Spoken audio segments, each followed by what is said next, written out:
لیکن اگر جس نے توبہ کر لی، سچے دل سے دوبارہ وہ گناہ نہ کیا، تو اللہ تعالیٰ اس آ، اس کے جو پرانے گناہ ہوتے ہیں وہ معاف کیے رکھتا ہے۔ اولئک یہی لوگ ہیں جزاؤں ان کا بدلہ مغفرت بخشش ہے میرا بھی ان کے رب کی طرف سے، وہ جنات و باغات ہیں، اور تجری بہتی ہیں من تحتی ان کے نیچے سے نہار و نہریں، خالدین ہمیشہ رہنے والے ہیں فیہا ان میں، وہ نعمہ اور کتنا اچھا اجر ہے آمینین عمل کرنے والوں کا۔ اللہ تعالیٰ جو ہے جو اچھے کام کرتے ہیں، احسان کا رویہ اختیار کرتے ہیں، محسنین ہیں اور اپنے متقین میں سے ہیں، تو اللہ تعالیٰ ان کو بخشے گا بھی،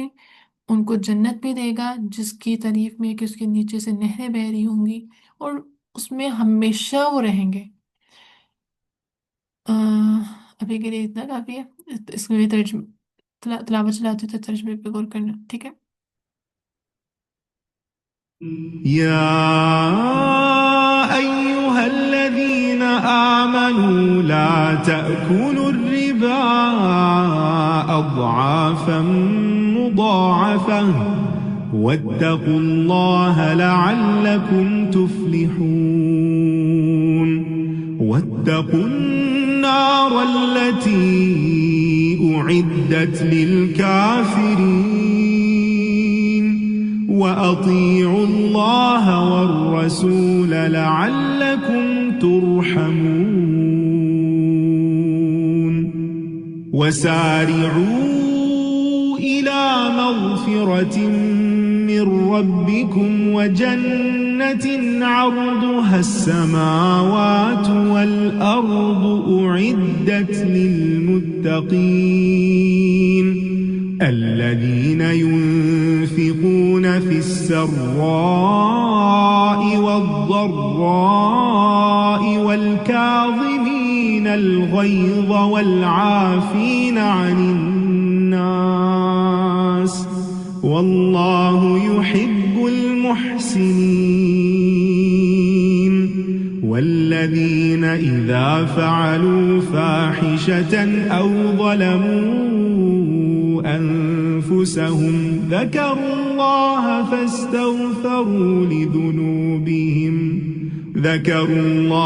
فاستغفروا لذنوبهم ومن يغفر الذنوب إلا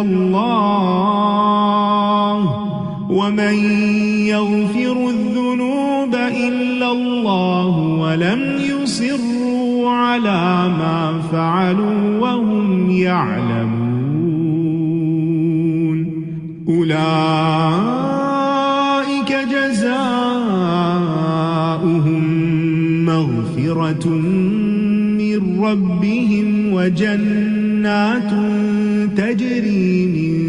تحتها الأنهار خالدين فيها ونعم أجر العاملين۔ آمین، صدق اللہ العظیم۔ ویسے آپ نے نا جو رمضان کی وش لسٹ ہے نا، اس میں یہ دعا بھی لازمی شامل کر لیں کہ اللہ تعالیٰ ہمیں اس